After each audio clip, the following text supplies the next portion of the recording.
આપ સર્વેને પ્રજાસત્તાક દિવસની હાર્દિક શુભકામના। નમસ્કાર મિત્રો, આજના દિન વિશેષમાં સૌપ્રથમ જાણીશું પ્રજાસત્તાક દિવસ વિશે।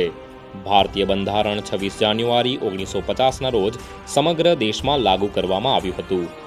આથી દર વર્ષે દેશમાં રાષ્ટ્રીય પ્રજાસત્તાક દિવસ ઉજવવામાં આવે છે। 24 જાન્યુઆરી 1950ના રોજ બંધારણ સભાના સભ્યો દ્વારા તેના પર હસ્તાક્ષર કરવામાં આવ્યા હતા।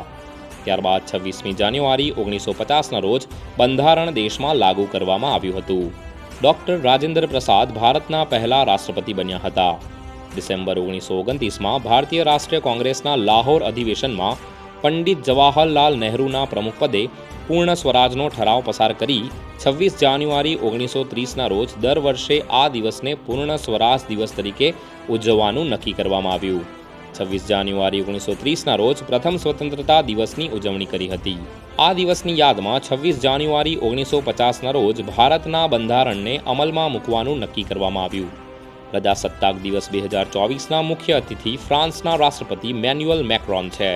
આવા જ ઇન્ફોર્મેટિવ વિડીયોઝ માટે જોતા રહો Websankul official. Thank you so much.